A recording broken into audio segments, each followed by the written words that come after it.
Forever, so that there don't make no difference.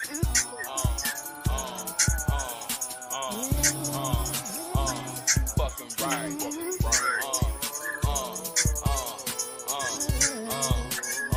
You fucking right. I can't love nobody till I love myself. I can love anybody once I love myself. I don't love everybody, yet I love myself. I can't be nobody else because I love I hope you love you. You say you love I love you too. See, I love I hope you love you. You say you love I love you too. See, me is my woman, myself is myself, and I as my seed. I live by my word is only as good as my deed. Look at the past and strangers watching me bleed. Imprison myself, now I cannot see. How can that be? Tell me. Who has helped me place this blindfold? Keeping my mind closed and my ears now open to the stories that time told forever and over again. Cause of within, when without and in doubt, love nobody till I love myself. I can love anybody once I love myself. I don't love everybody, yet I love myself. I can't be nobody else because I love I hope you love you. You say you love I love you too. See, I love I hope you love you. You say you love I love you too.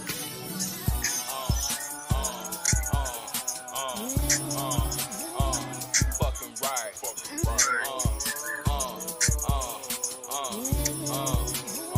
You fucking right.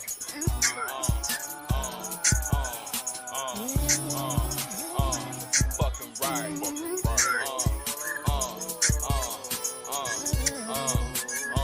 You fucking right.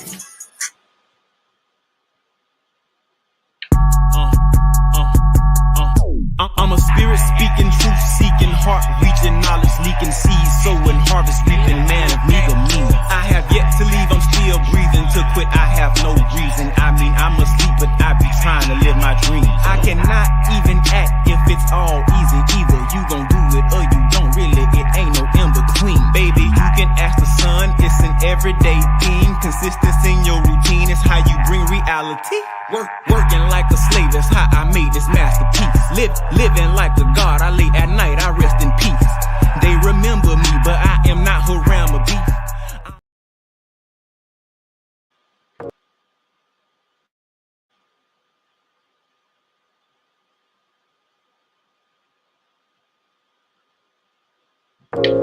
mypdfbooks.com. That's books with a Z.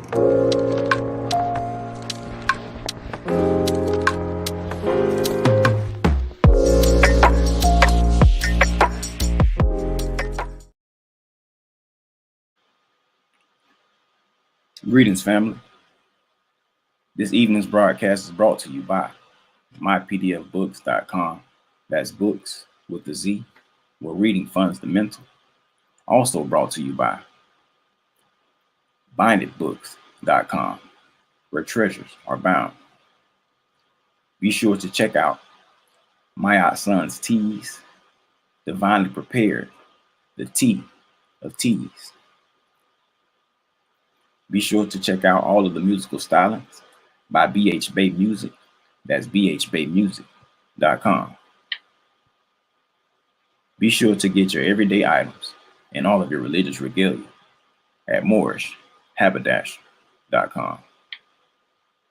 And for that especial everyday Moorish drip, be sure to check out moorsachi.com. And all of these companies are powered by ALO Design Pros. Design your online business strategy today. Good evening, family. This noble Brian Hicks Bay, movie of the BBT, presenting to you tonight's book club reading. Our featured book of the evening is PowerNomics, the national plan to empower Black America. And without further ado, we won't hold you extremely long, so we'll get right into it. PowerNomics, The National Plan to Empower Black America by Claude Anderson. Before we begin, we will read a few of the author's acknowledgments. And it reads, I am deeply indebted to those individuals who over the centuries have challenged African slavery and Jim Crow and semi-slavery and decried the wealth inequities, inequalities between blacks and whites that racism produced. I am also indebted to two black heroes who called attention to the inappropriate behavior patterns of black people. My writings are infused with their observations and efforts. Wealth inequity and inappropriate behavior are the two most fundamental problems facing Black Americans. Though it is not unusual to address the questions of economic inequity, it is highly unusual to focus attention on the self-destructive behavior of Black people as a whole, or Black individuals who mislead.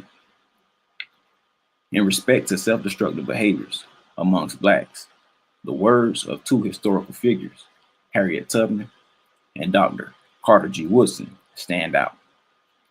Their words cut to the core of inappropriate behavior and compel us to accept the reality that many Blacks are more concerned about getting along than getting ahead. Well over a century ago, Harriet Tubman spoke of her memorable lines at the public events in her honor. In response to the praise heaped on her as the Black Moses, who inspired and led more than 300 slaves to freedom of the promised land of the North, she reportedly said, "But I could have saved thousands if they had only known they were slaves." The words of Dr. Carter G. Woodson, note, Black author and historian, a century later, also moving. Woodson said, "No people can go forward when the majority of those who should know better have chosen to go backward. But this is exactly what most of our Black misleaders do." And those are a few acknowledgments by the author. So we'll jump into the introduction. And it reads, this is not a book on how to succeed in white corporate America or how to invest one's personal funds for retirement, nor is it a volume of how warm and fuzzy motivational stories about personal triumphs and successes and how to improve one's relationship with the opposite sex. This book is about a people surviving and prospering. The tone, excuse me.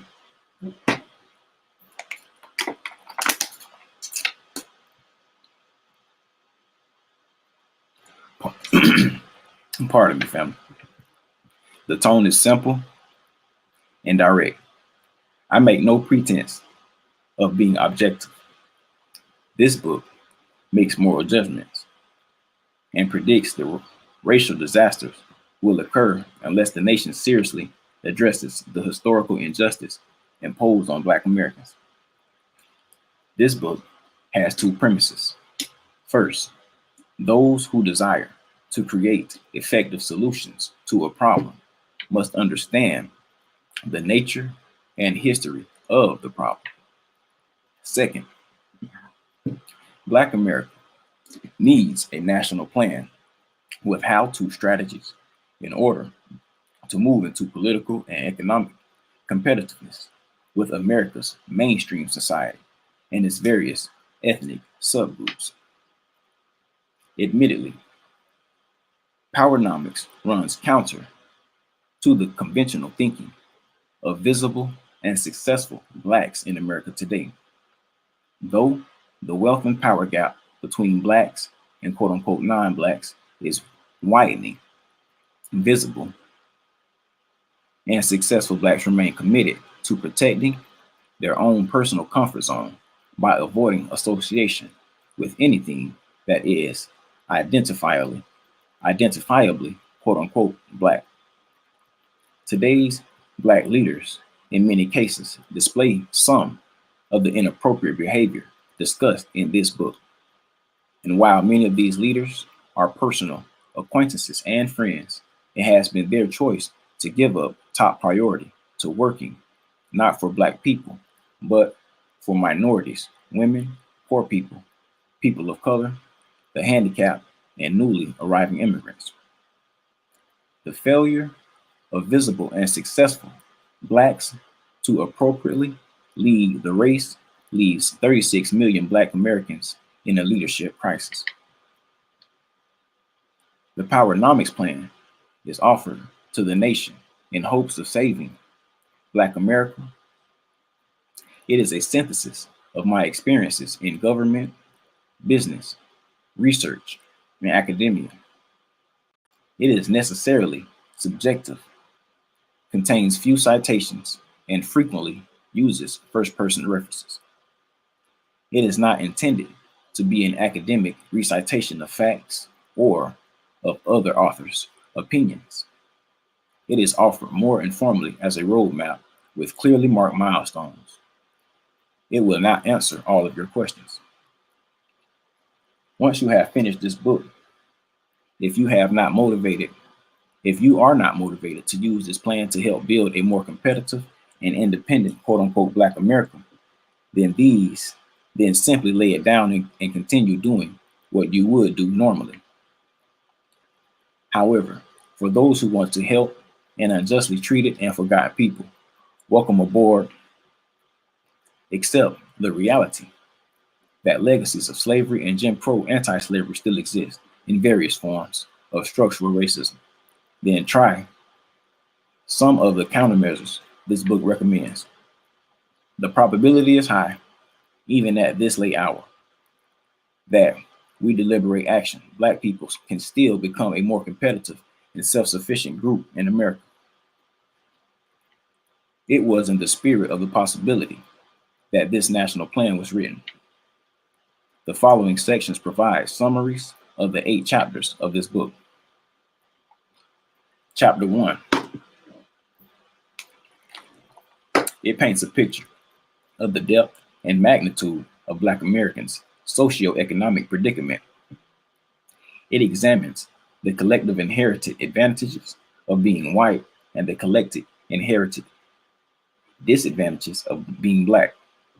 It describes how 4 centuries of slavery, Jim Crow segregation, and benign neglect locked Blacks into the lowest social strata while maldistributing nearly 100% of this nation's wealth and resources, power, into the hands of a pecking order of European and other ethnic groups. The socioeconomic disparities between the races have evolved into modern-day monopolies protected by structural racism, inheritance laws, immigration, and other public policies. These established monopolies not only guarantee white society an advantaged lifestyle, but they also predetermine racial winners and losers in supposedly open and competitive society. Instead of being truly open and competitive, American markets are dominated by powerful political and economic racial forces. Chapter 2 introduces the rationale for the PowerNomics empowerment culture, group vision, and related enabling paradigms, ethno-aggregation, and vertical integration. This chapter discusses the importance of having group self-interest and a sense of group competition. The paradigms of the ethno-aggregation and vertical integration provide Blacks with tools to alter their mindset and transform their traditional way of seeing, thinking, and behaving in regarding to racial matters. Clearly understanding the empowerment vision of PowerNomics and its paradigms can help Black Americans, quote unquote, make decisions that are in the group's best interest. This chapter also explains how the application of these paradigms as conceptual templates can increase consistency and efficiency in race-related decision making. Ethno-aggregation and vertical integration can serve as conceptual cookie cutters that can be used to build racial unity and replace outdated passive civil rights and integration ideologies. Chapter 3 focuses on the importance of community and the role that community plays in fostering competitive group politics and group economics. It identifies three important elements that Black people need in order to transform their residential neighborhoods from mere geographical groupings into functional communities. Once Blacks, quote unquote, form real communities, they can then use them as repositories for storing their history, culture, wealth, income, businesses, security, and sense of what I would say most important, peoplehood. This chapter lists these steps to build real Black communities and discuss how community builds its radius of trust, cooperation, and accountability. It also stresses the importance of making and closing Black communities. A major part of this chapter examines two of the most pernicious social systems devised to control human beings and destroy their sense of community. The first system of meritorious manumission, often called Willie Lynchism, quote unquote, was imposed on Blacks in the early 1700s. This social conditioning process is compared with a system of brainwashing, quote unquote, that was imposed on American soldiers in Korean prisons, prisoners of war camps during the early 1950s. The techniques and results of both systems were nearly identical and engineered behaviors into target populations that destroyed the group's unity and reduced the communities to groups of people who function as individuals. So that's just a brief part of the introduction, and continue on to get further into the meat and potato of the books. We'll just jump right into chapter 3, which spoke about community.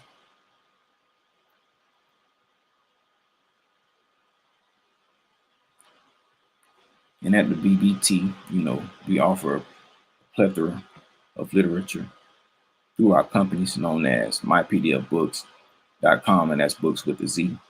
And you can also have these books printed and binded at bindedbooks.com, where treasures abound. But for any inquiries at this very moment, you can contact me at brian.hicks1990@gmail.com, and I would, gladly assist you with getting this literature as well. But once again, this is PowerNomics.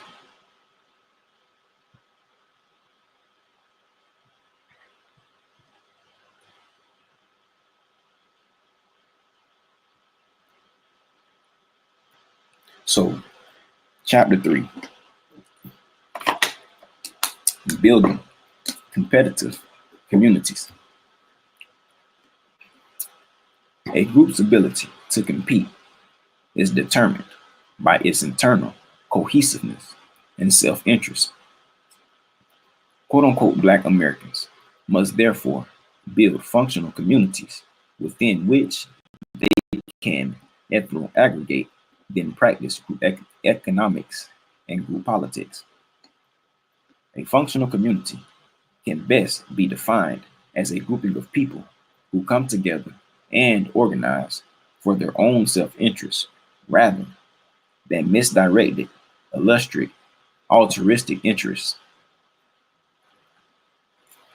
Once built, whether based upon geographical boundaries, ethnic or racial commonalities, a community cares for the collective interests of its members. Building our own communities will allow, quote unquote, Black Americans to become economically and politically competitive, but will also give us something we have never had: a chance to compete from the vantage point of our own physical space, cultural values, resources, institutions, and history. For the first time, we would be quote unquote free to organize and work in our own best interests rather than the interests of a universe of ethnic and class competitors. Historically, societies were built upon three institutions that served as pillars, and these are the family, the church, and the community. True, true communities are communities of mind and physical structures within a space. Both are important, but no traditional society built on land that it did not own or control has been successful or prospered. Neither the landless European serfs nor the landless Jews, quote unquote, under the pharaohs of Egypt were able to do it. For this reason, the black, quote unquote, black Americans need a solid foundation of communities upon which to begin empowering ourselves. Like Moses, we must begin to build physical communities and maintain a strong sense of community. Moses used his vision of the promised land to mobilize his people for a 40-year journey to a land upon which Jews built functional communities, families, religious institutions, commerce, schools, and a strong sense of community.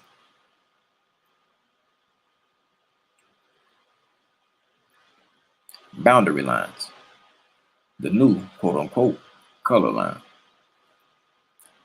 Nearly a century ago, W.E. Du Bois accurately proclaimed that the color line would be the problem of the 20th century.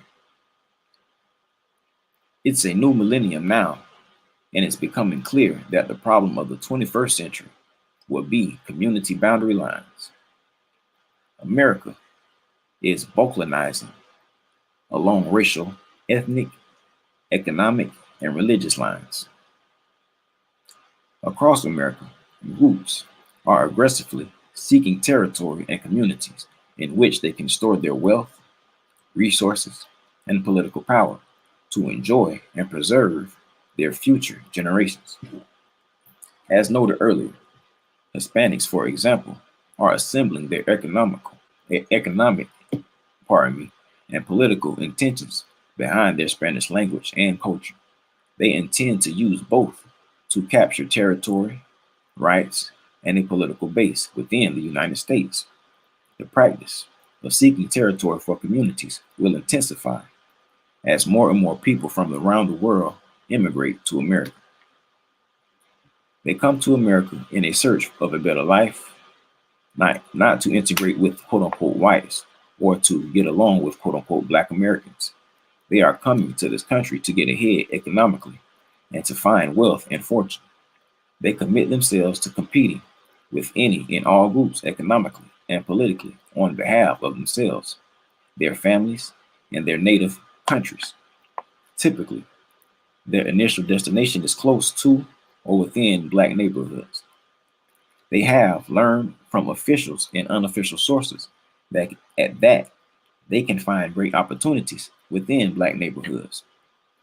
Within black neighborhoods, ethnic immigrants expect to find the least expensive housing, less law enforcement laws and regulations, and little business competition.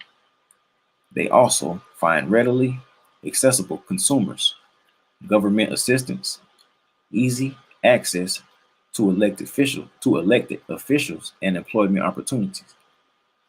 Though they are aware of the crime problem in black neighborhoods, the advantages outweigh the disadvantages. They find territories and build communities. As ethnics feel in business voids in black communities, in black neighborhoods, with a mediocre of success, they begin to practice ethno aggregation. They bring in and aggregate their families and others from their native lands. They then develop more businesses in black neighborhoods. As they capture territory, they establish powerful economic and political organizations using their economic, cultural, language, and religion as their common ground.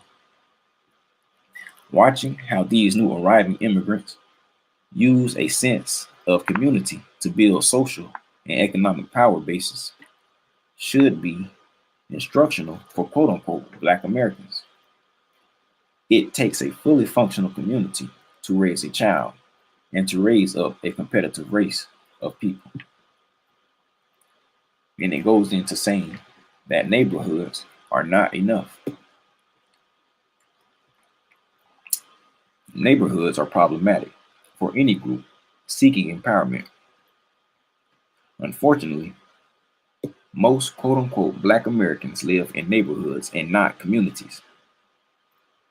A community signifies commitment and the potential for power. Neighborhoods do not. Webster's New World Dictionary defines neighborhood as a vicinity or physical place where there are people living near one another. The concept of a neighborhood implies an area that is residential in nature, with lesser wealth, power, and status than a community. The majority of Black Americans live in impoverished Black neighborhoods and spend approximately 95% of their annual disposable income with people who live outside of their neighborhood. They spend only 5% of their disposable income with quote unquote Black neighborhoods. They spend 3% with non-owned Black businesses that are located in Black neighborhoods, but whose owners live outside of Black neighborhoods. Thus, only 2% of Black Americans' disposable income is spent in Black-owned businesses in Black-owned neighborhoods. It is impossible for any large population or neighborhood to be self-sufficient on only 2% of its income. By spending its disposable income in other groups, businesses, and communities, quote unquote Black America impoverishes itself and impedes the growth of functional communities. One benefit of Jim Crow segregation was it forced Blacks to build what could appropriately be called quasi-communities. Unlike neighborhoods where people simply live in the same area, during Jim Crow segregation, Black Americans, were unified with a code of conduct. They lived together because they had the same interests and needs, but equally as important, they trusted and depended on each other. From the Civil War until the end of the Black Civil Rights Movement in the 1960s, Blacks successfully built a vibrant culture, marginally competitive schools, Black churches, personal service businesses, and a professional class.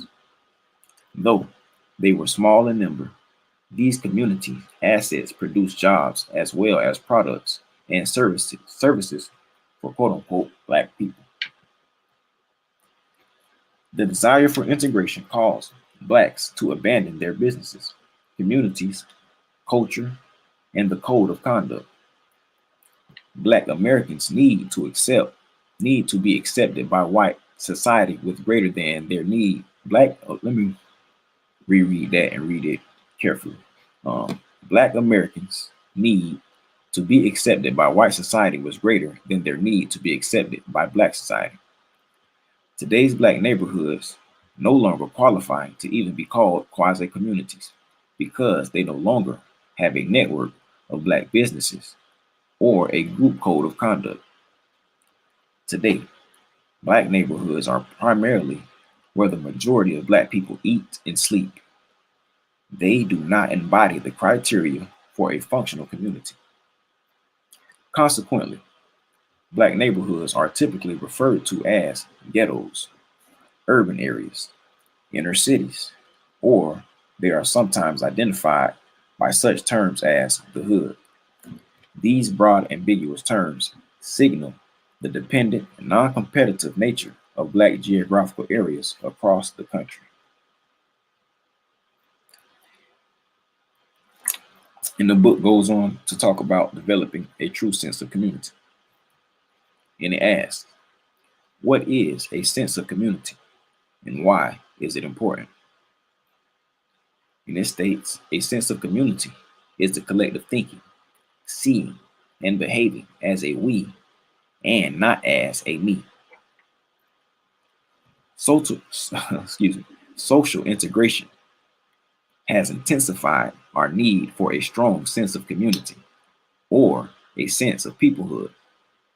Having abandoned their quasi-communities, cultures, schools, and businesses for the integration promised land, many quote-unquote Black Americans cannot easily return to physical communities that are primarily Black. Those who cannot return can exercise an option. They can identify with the Black physical communities and organizations via their mindset, actions, and support.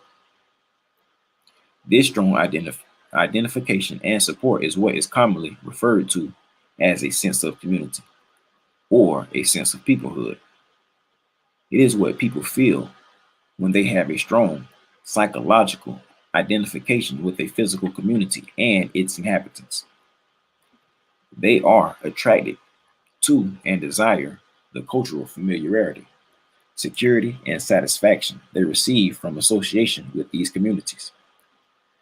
The psychological damage Blacks have experienced as a result of slavery, Jim Crow segregation, and racism will pose significant challenges to developing a strong sense of community.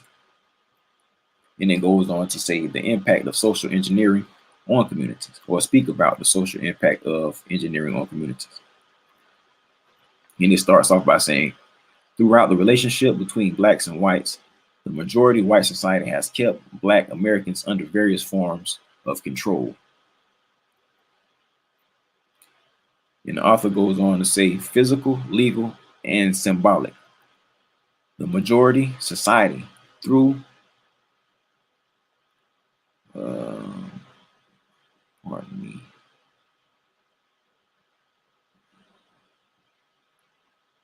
through the primary institutions has used rudimentary sociological and psychological principles to control quote-unquote Blacks and deprive them of their sense of peoplehood.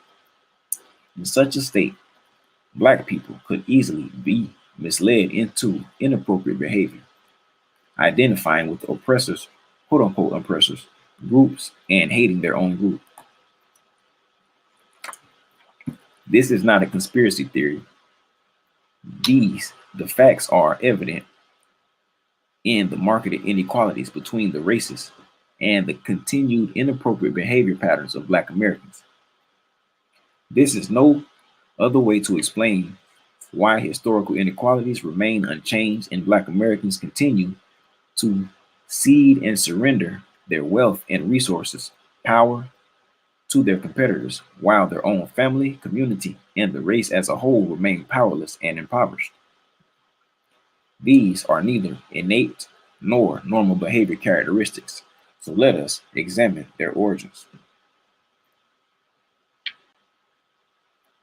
Research suggests that aberrant group behaviors among Blacks began in 1710 and were formalized into the law when the Virginia colonial government introduced meritorious manumissions, a public policy that was used to condition and instill internal controls into the psyche of enslaved Blacks.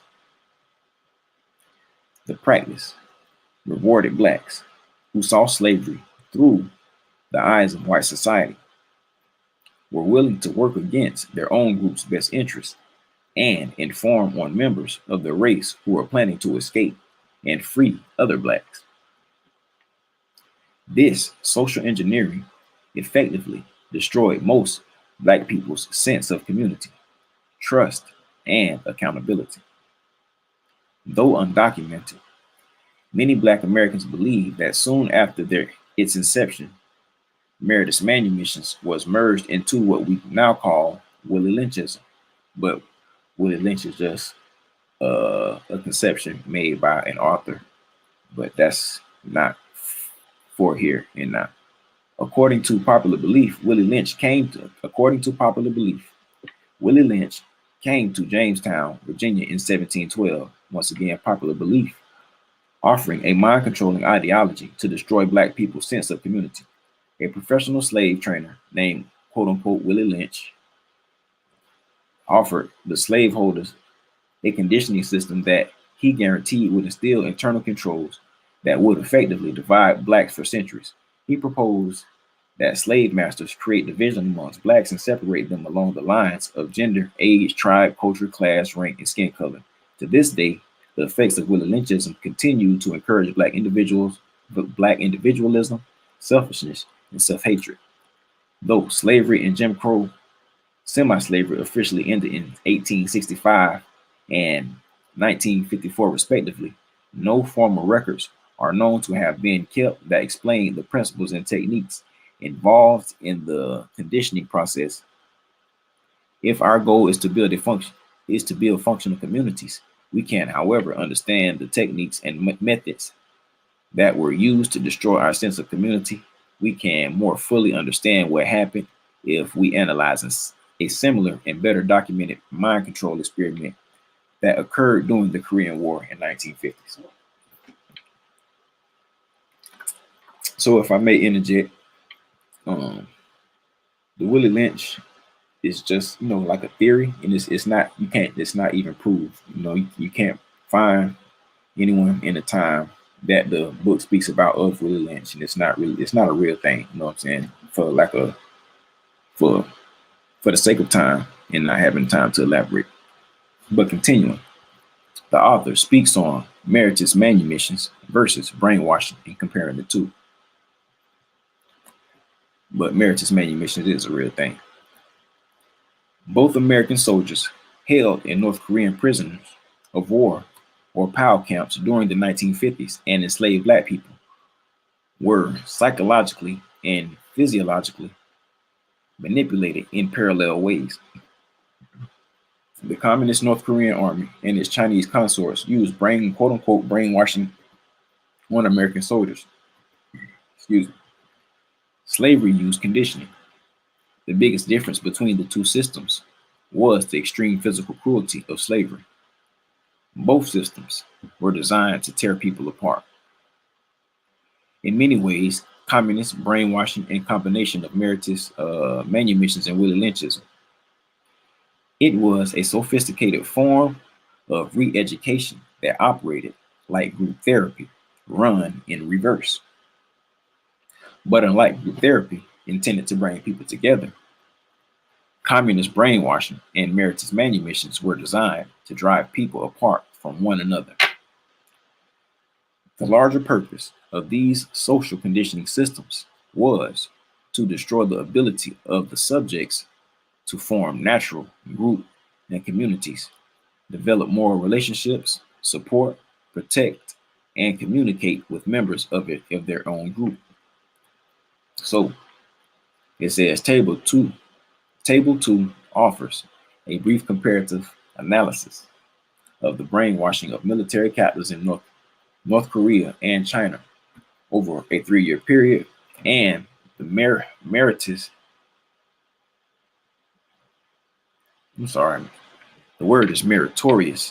manumission policies, what the author would like to claim or call, compared to Willie Lynchism, imposed on Blacks for several centuries. The table compares the similarities between the goals, the psychological principles, rewards, punishment, and result behavior changes. The results of the two systems were nearly identical in every respect, but in each instance, the subject identified with the oppressor and were often unwilling to return to their former communities to be with their own people. The quote unquote brainwashed pals who survived were hospitalized and deprogrammed, but no such therapy has ever been offered to quote unquote Black Americans. And as you can see here, we do offer the book for study. And me personally, I do wish that you would inquire for study. We'll just skip this here, but it is a actual chart comparing it to the meritorious manumissions and the techniques used by the Koreans or in the Korean War at this time.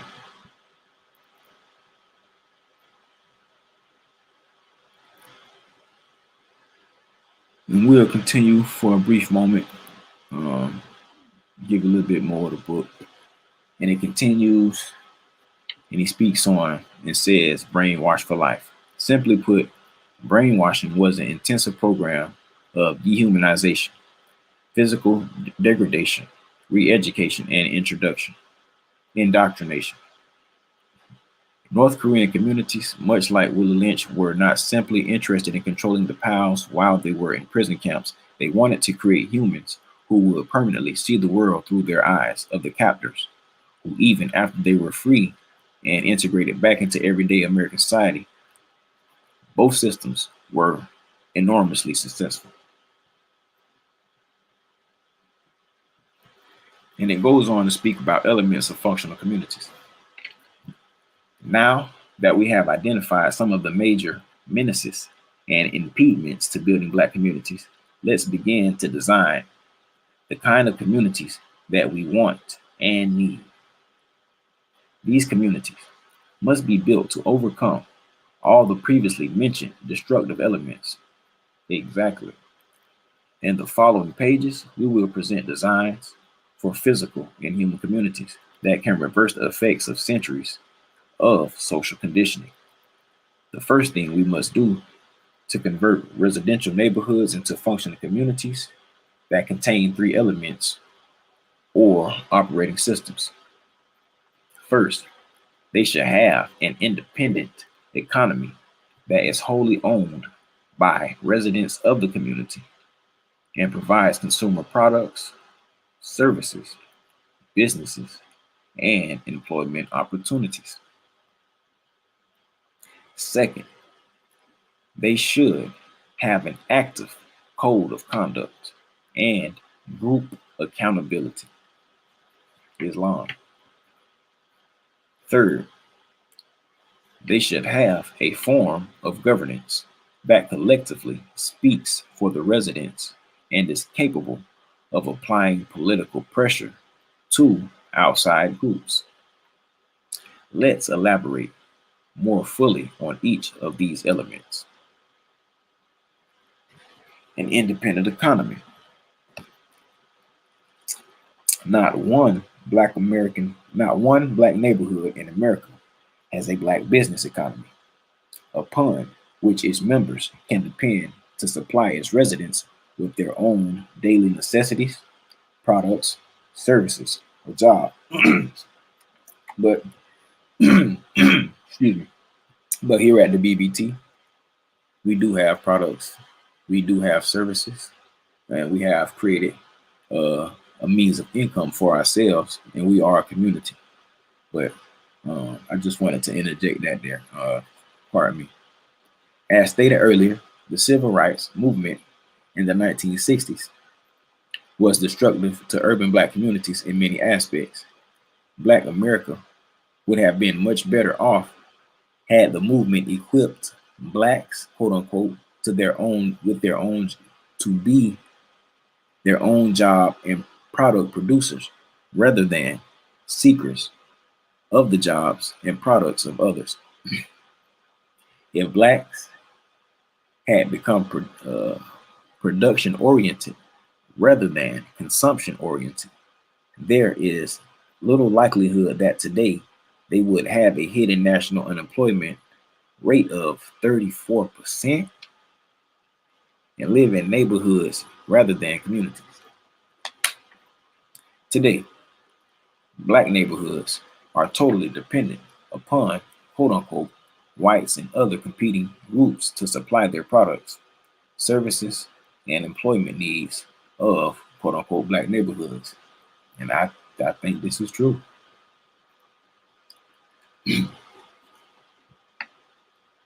Now, speaking on the code of conduct and group accountability.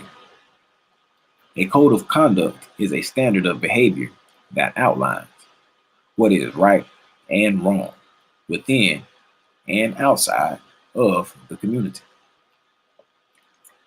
It serves as a competitive tool that promotes group unity and accountability by suggesting either rewards or punishments for its members based upon how their acts help or hurt the members of the group.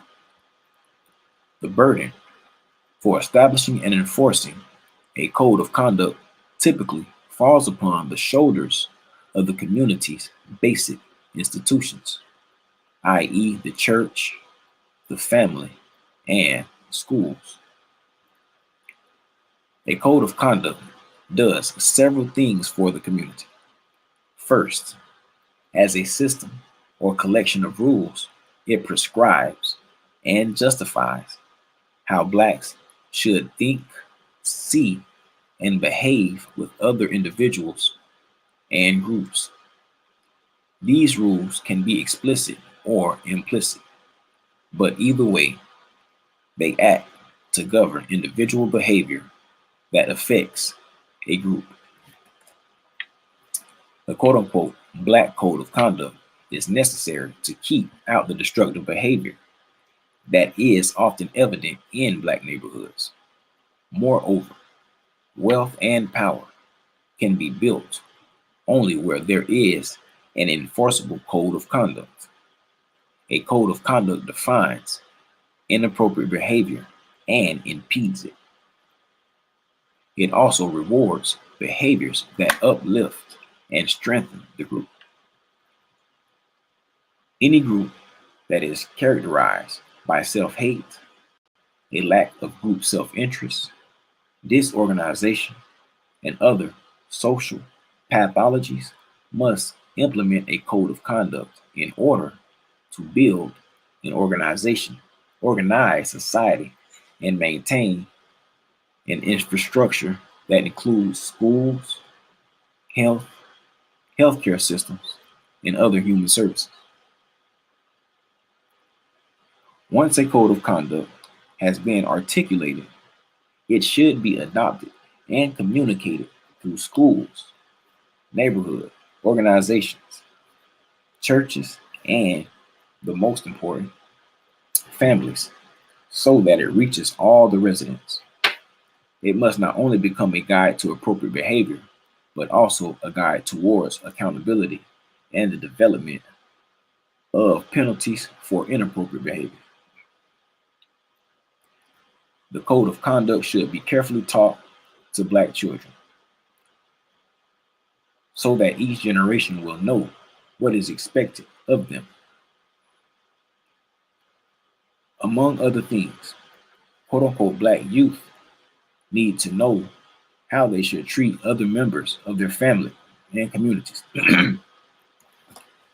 how to conduct themselves at school, in church, or in other communities, and how to show respect for themselves, their property, as well as for the property of others. A code of conduct must effectively discourage the quote unquote Sambo behavior that was once known as quote unquote Uncle Tomism. But if you know anything, Uncle Tom was all right. This kind of behavior is extremely detrimental to community building. It is nearly impossible to eliminate because dominant society rushes to reward it. Quote unquote Samboism is a means of social control that extends all the way back to slavery. The majority society has always needed a few blacks who would sell out their race for their own personal gains. Look at Patrice Lumumba. Look at Malik El Shabazz formerly known as Malcolm X. You know, the list goes on. But to continue, the practice of Samboism has continued for more than a century after slavery ended because there is still not a prescribed code of conduct that either forbids it or imposes consequences to those who engage in it as a means of selling out their race. The consequence for Samboism can vary from social sanctions to economic penalties. In some cities, quote unquote black activists, community organizations post the picture of Sambos in the yard, buildings, blah, blah, blah. Other public issues, Sambo certificate, Hayward Shepherd was a black man who was killed by John Brown's raiding party for trying to warn the town of Harper Ferry, Virginia, the raiders who were there to free the black slaves. The punishment for violating code, a behavior standard, must be sure and swift. It is important that every member of community understands the community will enforce the code and protect itself. As the author says, a code of conduct will be necessary to communicate new team standards. Some quote unquote blacks have behaved in their individual self-interest when they perceive disorganization, self-destructive behavior, and mixed signals amongst blacks to mean that there was no functioning skin color team. Those who choose to change their behavior to re-identify with the team and to take a part in helping the group achieve self-sufficiency and competitiveness will need a code of conduct as a guide to new behaviors. It can also show those who have position and celebrity status in sports, entertainment, corporate America, or in government how to benefit and strengthen the group. Islam. And I really do think this is a powerful book. And not only that, a good read and just something, something for your library. You know what I'm saying? PowerNomics, the national plan to empower Black Americans. Just something for your study. And, to digress, I would suggest that you inquire. You know what I'm saying? Not only inquire, submit your inquiry. You know what I'm saying? At mypdfbooks.com. That's books with the Z. You can get these books also at printed and binded with bindedbooks.com. And for the time being, if you wanted it now, you can also contact me at brian.hicks1990 at gmail.com. And that has been this evening's book reading with the Burning Bush Tabernacle Science Temple and School. Once again, I'm excited and elated that you were here this evening with me to enjoy this book. Yes, sirs, and yes, ma'am. So without further ado, if you don't mind me, I'll give our Moorish American prayer, and we'll continue with the outro. Allah, Father of the universe, Father of love, truth, peace, freedom, and justice. Allah is our protector, our guide, and our salvation, by night and by day, through his holy prophet, Nabi Drew Ali, Shalom Alakim, Ayah Asha'ayah, Hotep, Islam, Amen. Peace, peace, peace, peace, peace, peace, peace, peace, peace.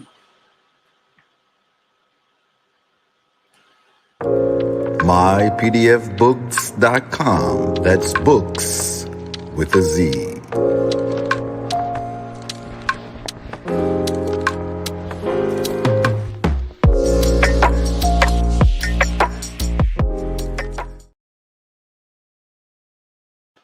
And once again, this broadcast was brought to you by mypdfbooks.com. That's books with a Z, where reading funds the mental. Also brought to you by bindedbooks.com, where treasures are bound.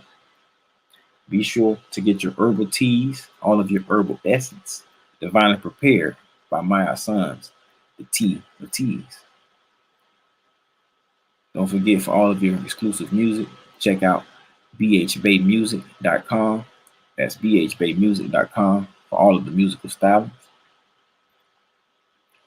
Also, for your everyday items and all of your religious regalia, be sure to check out Moorish Haberdasher.